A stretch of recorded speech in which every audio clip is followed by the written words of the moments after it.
focus on what the thing is supposed to be about tonight. The thing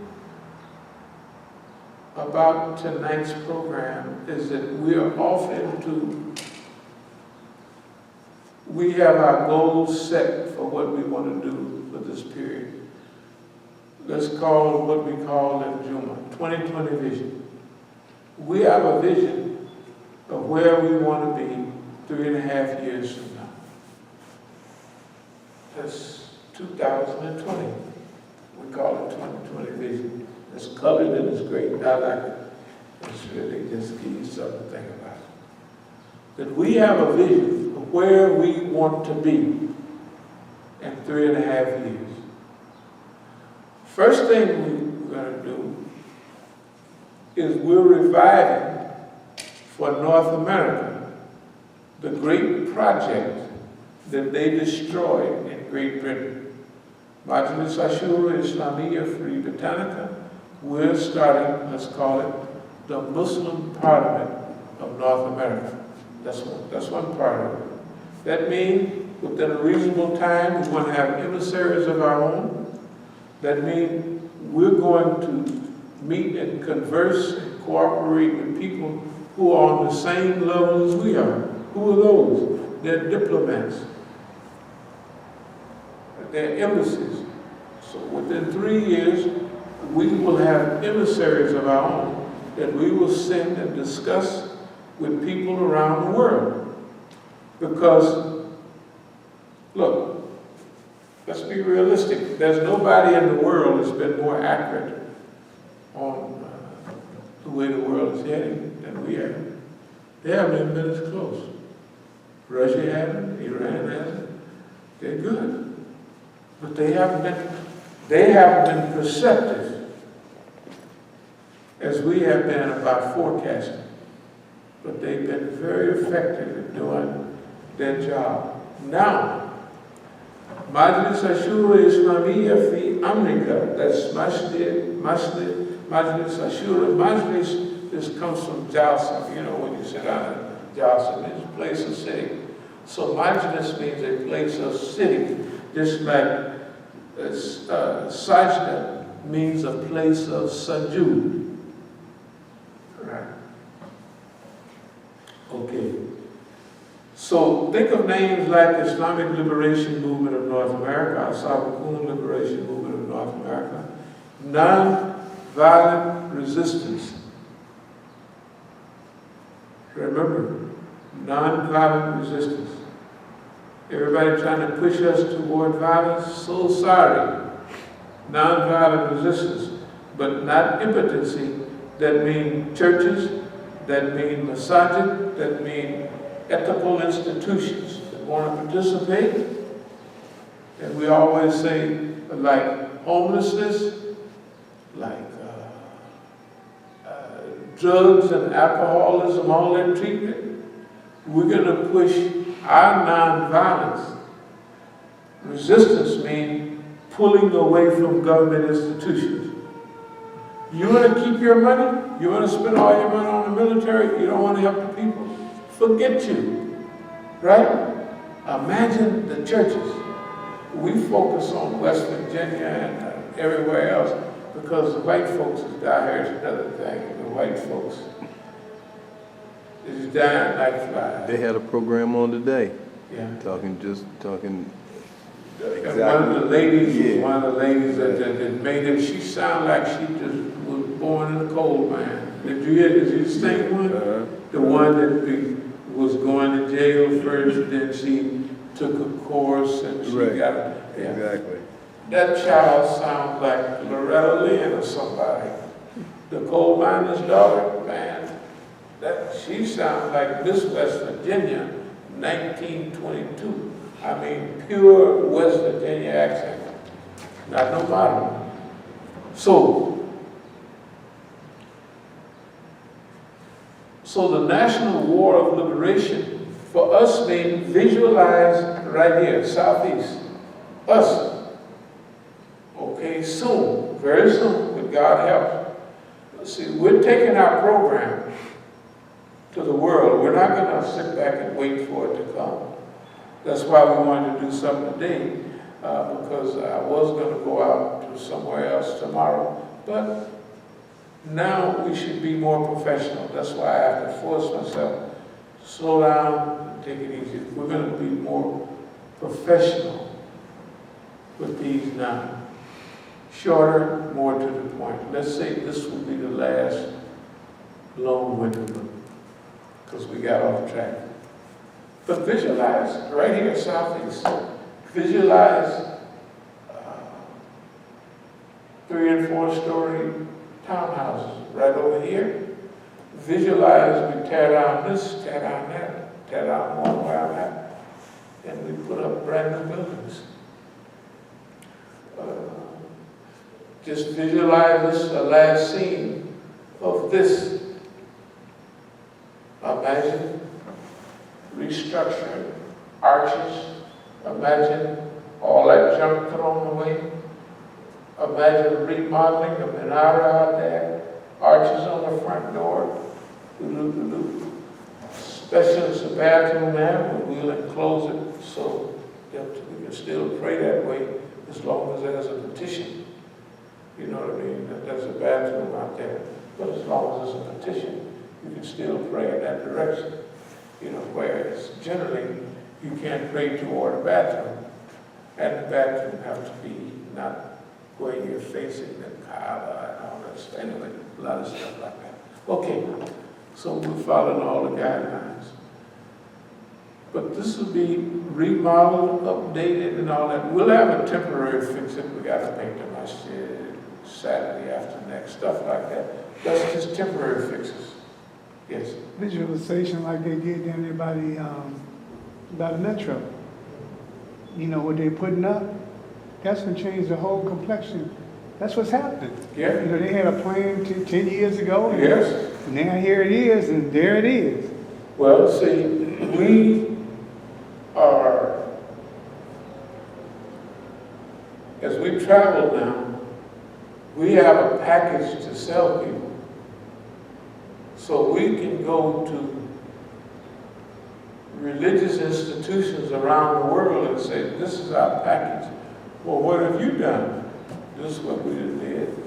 We got the best record of resistance in America. You and nobody else have stood up to the FBI and the CIA and all that as long as we have and lived. And remember, how to punk the FBI is 10 years old. It's 2007. June 2nd, 2010 years old. Right? It don't seem like much, but who can go up against the FBI? So we go up against them and tell them that they punks. Nobody else did it. Al Capone didn't do it. Nobody, right? The Black Panthers, they did it. Ain't nobody went against them consistently. You ain't nothing but punks, because they didn't think like that. Okay, we consider them as punks because we done fought them so long. Y'all a bunch of punks. You're a bunch of punks. As long as we don't put ourselves where you can blow our head off and turn us to mincemeat like the other dummies, right? We're not gonna come down there shooting it out with you. We're going to psychologically slap the PISS out of you every time you come around. We're going to slap the urine out of you, which we do. We have to teach the people. That's what we're doing right now. All the videos, teach the people. Number one, you can do it. Number two, it's been done before. By who? By us. Okay. Number four, we had to have the intelligence to do it. Do not try to consider us or pretend that we're angry black men that are just mad. We're not angry black people just mad. We're optimistic black people that see the world going to hell in a handbasket. And we're not going to let them take it. You know, your kids, we could live through another earth the last 30 years. But they'll finish it off. So we have to stop the decline. So, our first stage here is Masjid. That means a national network that whoever want to be a part of it. Now, we can't build this from the bottom up because you can't get to enough people. So we start from the top down. This is illogical and it's butthole backwards because you have to fight the war with what you're dealing with. But the other thing is, you have to rise to the occasion of your time. You have to develop the institutions that's needed during your time. So, just As-Sabiqun, Masjid, school, business, that's all good. Living close together, we're going to do that. But that's not the final goal. That's a small part of what we're doing. We have to go global because we are global in thinking, global in action, but we follow the dictum of environmentalists. Think global, but act local. You think the whole world is your playground, but you start your business right where you are. So we have a vision of A Street. We're going to tear all of that down, build up all this stuff. That's why we're asking the people to support us with millions of dollars, not no thousands, and eventually billions. Why? Because we have to act on a governmental level. That's the way we see non-territorial government. Non-territorial government means that we have enough finances, enough expertise, enough accounting ability to do anything that's needed for the Muslims, first of all, in our region. Okay? That's going to take in the beginning millions and millions. When I say just think of a minimum of 100 million, that's what we're going to have to be dealing with. Okay? So, remember, all the things we talked about go as a part of this nonviolent resistance. It's a part of Masjid, the non-territorial government. We're going to manage our own affairs. We're taking charge of our own lives. We just don't control the territory. That means we have our own emissaries from us to Malaysia. This is what we're doing. How can we help you? You can help us this way. This is the way we view the future of, now imagine after 4 or 5 years of working with the people, and we said, this is where we see the picture of America going. And they look 4 or 5 years later, and they said, I think it's right. Everything they said. Remember, we're not at the top getting ready to go down.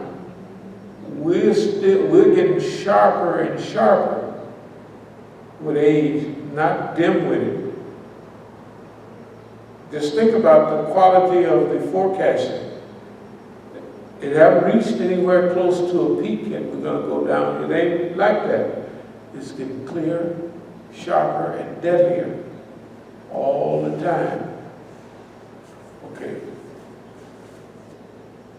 So we have to think governmental, non-territorial government.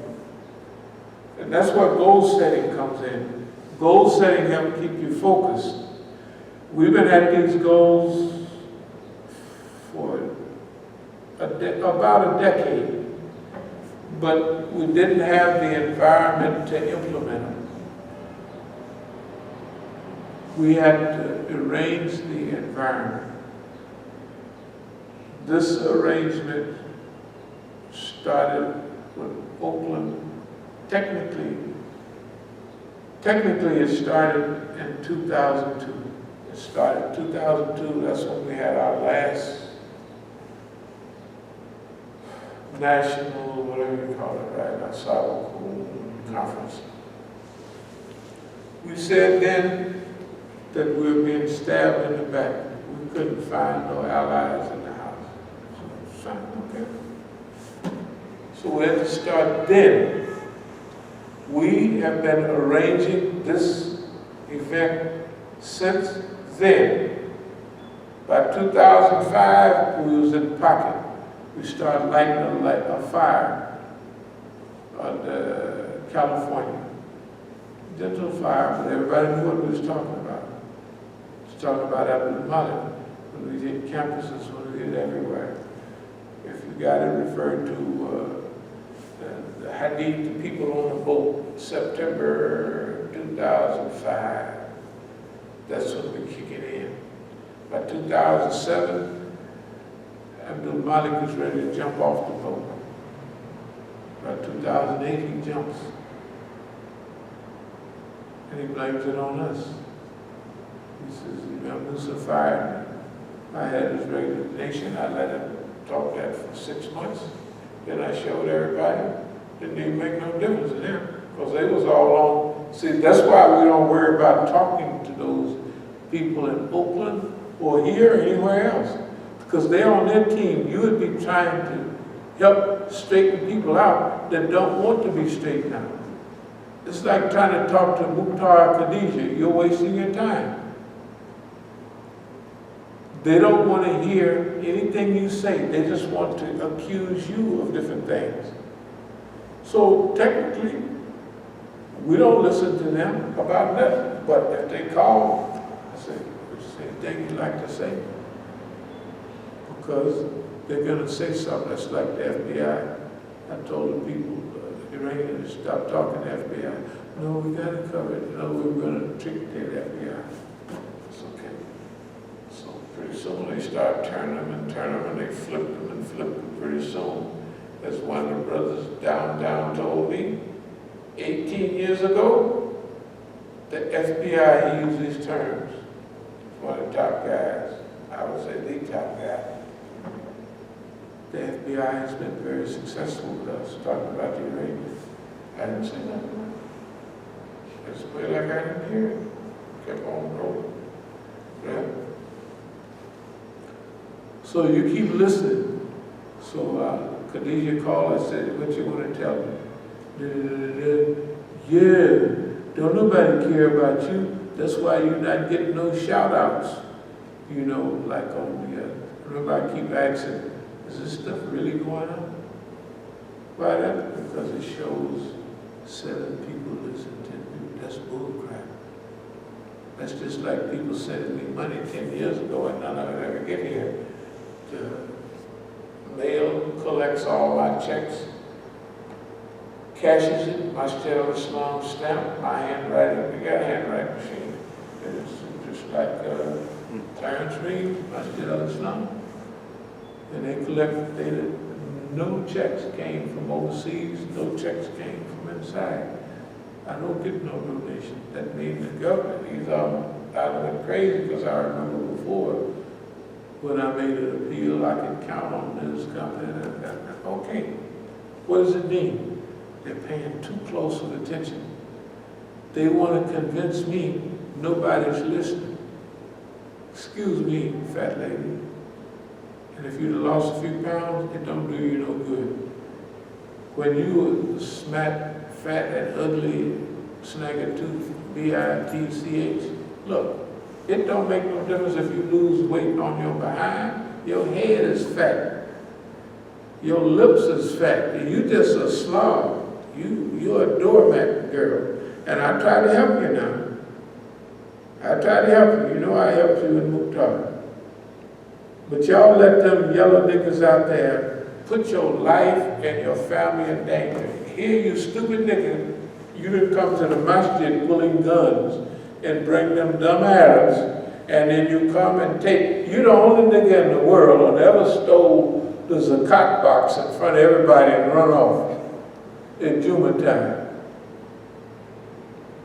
And called me back. It wasn't nothing but $66. It don't make no difference what. These people look. And then the government, and see, each one of these dummies throw each other under the bus. When Abdul-Malik took a dive, and moving up in position, he's cutting Abdul Malik's throat all the time and agreeing that, and the people is coming saying, yeah, I mean, they bringing AK-47, we down that nigga for you. Hey, we got him covered. I said, no, we don't do that. I don't need your help. So if 3 groups come, one of them is probably real, the other 2 is the police. But they want to get rid of him. Why Abdul Malik? Because he knows all the other polices. He's a danger.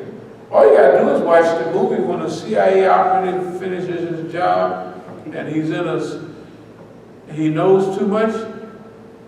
The CIA kills him. It's natural. They always do it. If you kill a guy for a gangster, right, and you did a good job, do the gangster give you a bonus? Heck no. He said there's no more time between what that guy that got killed knew, except the guy who had to kill him. So what does he do? Have somebody else kill him? It's common. It's the way the game goes. Remember Martha Mitchell? Yeah. What's on her gravestone? Right. She knew too much. Yeah. Hey, you know, look. So Abdul Malik tells me, yeah, Imam Musa, what is it when they're stalking? So Mukhtar has been really stalking you. And you know, you have a right to defend yourself. But Abdul Malik, he tried to cut my throat about 362 times by him. Is that right? So he wants me to down Mukhtar. It's all part of the government. You know why I came back here? I was getting ready to take care of all that business. First of all, I haven't been to Oakland in almost, it's been 8 months now. And before that, I stayed gone a year. You know why I left the last time? I get rid of this over there. Khadijah called me, and the way they was acting, I said, the government gonna kill them niggas and blame it on me. I say, goodbye, y'all. I went straight from the hills, because she called them running the hills. I was supposed to meet all kind of people. I bundled up my stuff. I was on the road within 2 hours. I was almost in New Mexico. Hey, I was gone. Why? Because they are failures. But they know the contacts, all the snitches throughout California. Abdul Malik can connect with the Iranians and everybody, all of that. All somebody got to do. And they know, look, the rules go like this. If you're a good guy, you have friends. And they got enough sense to know when you're hot.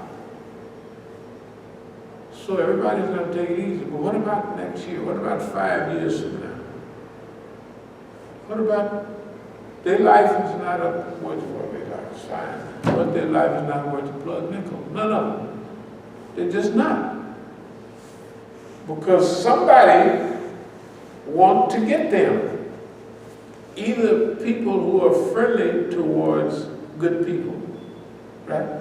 Or people who want to know what they know. And the most adamant is the government themselves. They can't let them people get captured and tortured. And an American, I know if they put a cigarette on me, I'm going to start talking. That's why I don't know nobody's business. I don't know Iranian, I don't know. Everything I ever tell y'all comes from my investigation of all this information. I don't let Iranian politicians or nobody, or Hezbollah, or Houthis, I don't let nobody tell me, well, we're in this situation. I say, hold it, that's just none of my business. I tell them this, I'm in America. I don't need to know, that's your business. And I've done this since the 80s. You can't tell, I don't want to know none of your business. I can look at everything and figure, I can figure out everything. I don't need to, I don't want to know none of your business. That way, can't nobody come and say, Imam Musa, he knows this, that, and that. If I know it, I figured it out myself. You didn't tell me. So ain't nobody had to come looking for me for nothing. And it'd be too late anyway. You know why? Because I told this story starting 15 years ago. It's just high level. I told this story the whole cycle, 10, 15 times. This story is the 20th time we're telling this story. But, okay. So goals, nonviolent resistance. So goals provide direction. Now we are going and doing specific things. We had to have them manifest their behavior in public. So now we don't have to prove who they are, we just point to who they are. Is it working? We pointed at Muhammad al-Assad, we pointed at Zafar Bangash, they took the whole website down.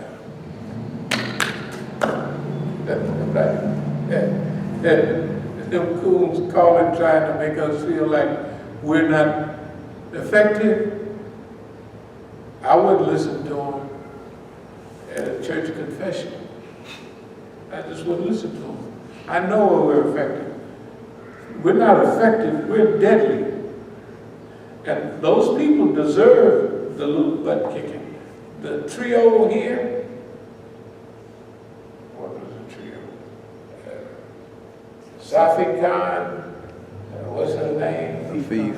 The guy with the big glasses, Safi Khan. Safi Khan. He got, I don't see how he can see with them big coat bobs on. Well, he can't see technically.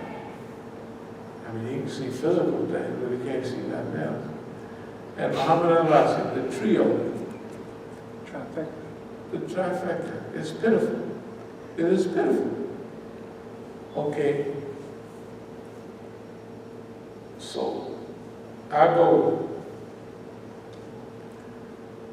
to let you know how far we've traveled, what we've been involved in, and to help the world know that this job has to be done and it can be done, and we're going to do our part. We're going to the top. We're not going to wait. And ain't nothing nobody can do about it. It's the same thing we told them. You can kill us, other than that, you can't stop us. A little old $2 stuff, you can't stop us now. We're goal-orientated. We've always been goal-orientated, but we wouldn't. We were fighting for the last 3 or 4 years, not even heavy counteroffensive. All we're doing is just to make you come at us more. The system. And they kept coming and kept coming. And now it's clear to everybody. So we don't have to prove who's Zafar Bangash. And whenever they open their mouth, we have decades and decades of the book of coincidences and all of that. This coincidence after that, this date after that, all of that has been for them all along. It's been for the government too. When this chapter is written, and it will be written, the government's going to bring out their part too. Remember, historically, they always come out 30, 40 years later. We'll still be around. We'll get some of it from freedom of information. We'll get some of it from inside. You know, they tell everybody that the Media Pennsylvania office of the FBI was broken into in 1971. And that's why they found all the paperwork about the COINTEL program and all that, right? They say they broke in. Maybe somebody in the FBI sent them in and let them in. Because somebody in the FBI don't want to be a Gestapo. He wants to be a FBI agent. He wants America to be a democracy. He's a patriot. He's a patriot.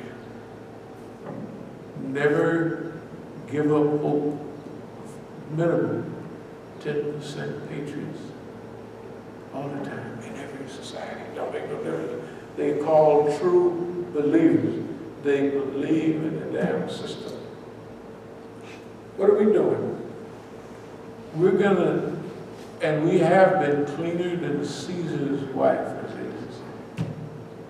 We got the best record in the United States on Americanism, right? 4th of July. Remember that stuff, Patrick Henry, stuff like that, 15 years ago? We use Americanism. And now we want to help white folks. And remember, some of the people inside the system, watch them start rolling out. Evidently, something's been happening already. I'm not a dummy, but I'm not that smart. You know what I mean? And I'm not that coordinated. You know what I mean? Something's already going on, been going on. I've been feeling it for 20 years. It's been going on for 20 years. I told abdul-alim 20 years ago, I said, yeah, man, something going on behind. Anyway. But he didn't believe it. So, goals help overall vision attainable. That we can teach people that you can take charge of your destiny. All Americans are in the dumps right now. Government is too big. The government has become a Nazi government. Freedom of speech, freedom of religion, all those freedoms they had, they're gone. Right? Here we come. They used to blow the bugle and try. Here we come to save America, with sweetie pie Islam. Easy to digest, just take one pill a day. And that's what, oh yeah. You're not going to stuff all that cellophane crap down about it. This is sweetie pie Islam. Easy to take. The Hadith, no, Quran. Whether Yahoo, whether Nasara, whether Sabiqun, any who believe in Allah in the last day will get their reward from their Lord, and no fear will come upon them, nor shall be grieved. 2 places in Quran, word for word. That's what we pushing.